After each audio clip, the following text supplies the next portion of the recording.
So vanaand is ons nou man alleen hier so by die huis. Ek het besluit om iets anders te maak. Ons weet nou van 'n surf en 'n turf, maar ek het nou besluit om 'n bekgroente en turf te maak. So ek gaan nou vanaand skewers of sosaties of wat jy ook al wil maak daarvan, bietjie groter as net 'n ou klein sosatietjie, maar met steak en dan ook met hoenderfillets wat ek daarmee saam. Dan kan ek sommer vir mamma sê ek het gesond geëet ook.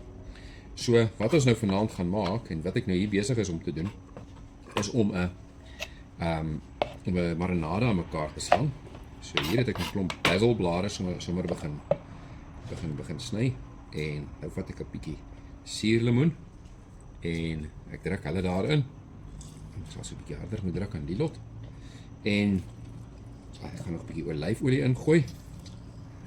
En daarna gaan ek 'n klompie knoffel net insit. Dan sal ek dit sommer deur 'n masjienkie sit en net vinnig bietjie die liquidize soos hulle sê, dat ons daarmee 'n lekker marinade kan kry. En dan het ek ook sommer 'n klompie lekker geurende kruie en speserye hier van my kosie af. Hier almal ken al my kosie seker, wat ek my kruie en speserye in wegsteek. En hier is sommer nou 'n klompie gedroogde koriander en bietjie roosmaryn. By my gunsteling ouens by wie ek al hierdie lekker gedroogde goedjies van koop. En dan, ek sal net nie hier so te veel mors nie. En dan het ek ook maar so 'n ou chillietjie of twee, net so vir die lak wat 'n mens moet insit. Nou hierdie het ek sommer in my tuin gesny. Laaste van die chillies is nou vir eers bietjie af. Daar is nogals 'n paar birds eitjies wat nog blom waar hulle geplant is soos hulle sê. En ek moet sê hulle dra reg deur die jaar omtrent. Hulle het wild opgekom, so hulle het nie vraag nie. Hulle kan nou nie besluit wat hulle wil nie, hulle leef net. Dit is eintlik baie mooi. Mooi ou storieetjie daar agter. En dan gaan ek net hier so 'n paar knoffelhuisies sommer gou net hier so insit. Net hierdie droë blaartjie hier uithaal. En dan sit ons knoffelhuisie daarin.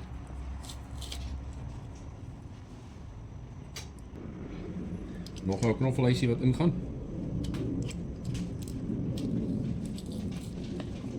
Net so 'n bietjie deurwerk. Ons kraap hom net hier so af. Gee daar 'n heerlike geur so 'n knoffeltjie. Sal nog so 'n paartjies nou insit. En dan weet ek nou hierso 'n bietjie olyfolie wat ek hierso ingooi. Dit is alles vir die marinade wat ek wil maak. En dan ook hierso 'n bietjie van my geliefde stroopie, 'n chili stroopie. En hy is nogals lekker, hy gee lekker soetheid. En hy gee ook so 'n bietjie ekstra brand, maar dis meer 'n soetigheid wat hy gee. Ek is nogals lief vir die stroop wat ek maak. Jy kan dit ook kry as jy wil koop en wil soek daarvan. Dat weet my, dan kan ons 'n plan maak om dit by jou uit te kry. So van hier af gaan ek nou hierdie marinade net deur 'n versapper sit om nou net alles lekker te versap en laat die geure met mekaar uitkom. En dan gaan ek dit oor die vleis gooi.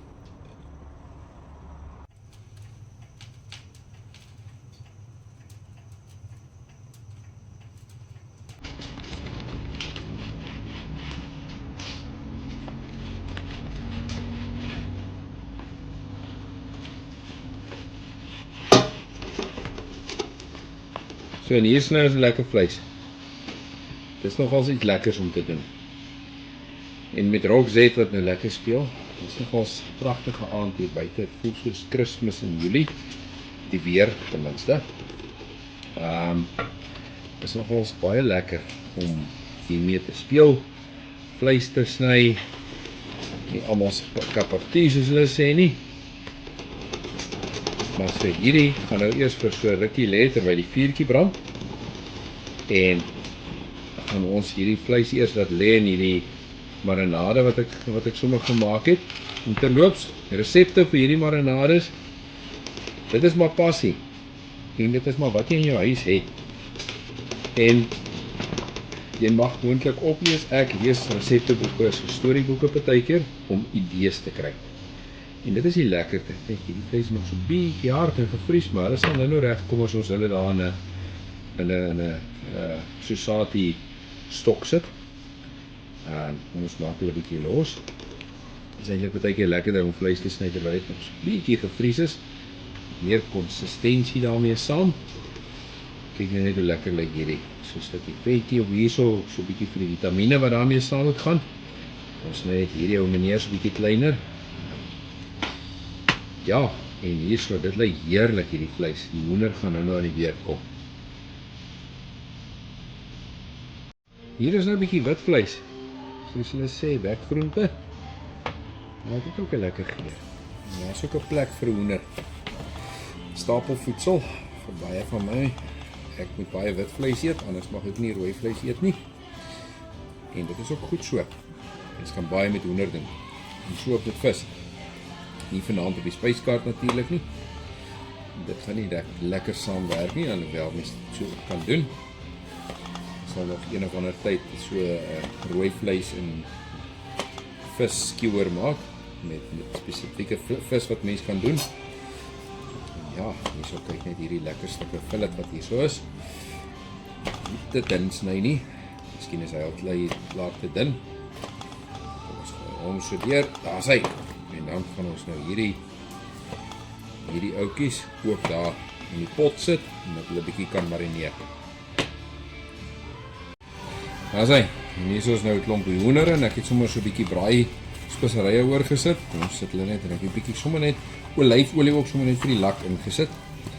So hierdie klompie met mekaar gesels. Hoender en bees. En dan vat ek hier so my sous.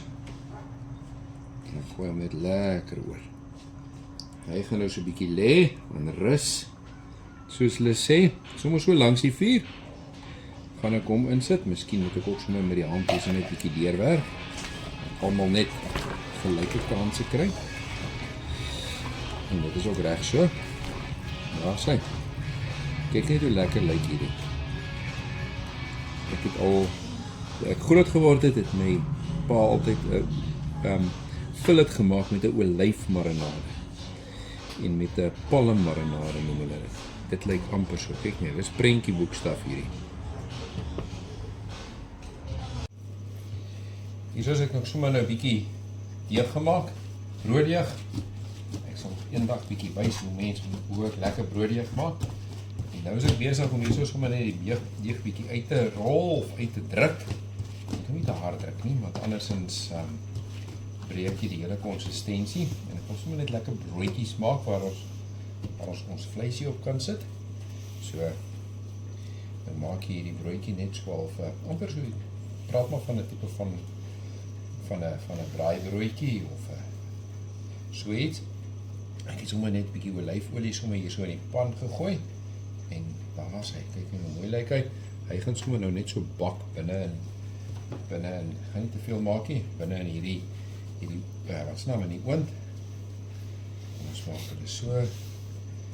Dit is maar hierdie hoe ek dit nou maak met my vingers so. Daar is maar so 'n speelietjie wat jy kon speel om jou vingers so te iets soos dit te maak. En dit is eintlik maar die beginsel wat jy hierso gebruik. My ouma het my geleer hoe om bolletjies te maak as jy beskuit maak. En dit is dieselfde beginsel. So as jy nou 'n lekker roosterkoekie of 'n broodjie wil maak, so 'n klein broodjie wil maak, dit is wanneer jy trek om jy gaan op so 'n bietjie net trek, om 'n bietjie te stretch, nie te veel nie, moet hom nie breek nie. Kyk hoe lekker is daai. En dan is hierdie twee, hulle gaan so 'n bietjie kleiner wees, maar dit is ook goed. Kom ons maak hulle gou-gou. En hulle gaan nie te lank bak nie. Dit is nou nie soos 'n brood 40 minute of so ietsie. Jy moet hom maar dophou 20 minute. Jy sal sien as hy bruin word en dan tik ek hom, maar jy wil eintlik 'n sagte tipe van broodjie waarop jy daai lekker ou vleisie kan sit. Terwyl daai vleis is op die vuur, moet van daarby uitkom. Maar die laaste enetjie. Dan gaan hy oond toe. Dan moet ek hom mooi kyk, want andersins kan hy jou nogal sleg vang en dan sit jy met 'n flop.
Goed, hierdie brood is reg, of kom ons sien of ek reg is, of my gut feel reg was. Dit was omtrent 25 minute wat hy in was. Hy is perfek. Hierdie ligte, sagte broodjie. Nou gaan ek een van hierdie skewers vat en hom net so mooi saggies daarop sit. Kom aan. Neem hom nou op. Neem hom op. Ek sê die wind steek op hier so in die Kaap vanaand, so dit beteken die reën is op pad. Nou moontlik nie môre nie. Maar maandag gaan ons weer reën sien. Kyk net hoe lekker is hierdie. Daar gaan die laaste hoender en besie daarop. En daai een is nog ons lekker medium. Geniet hom. Hier is ons 'n bietjie van die sousie wat ek graag wil opgooi. 'n Lekker chili sousie. Hy is soet. En hy het so 'n bietjie byt in hom. Kyk net hoe lekker loop hy af. Hierdie gaan hemels wees. Geniet dit.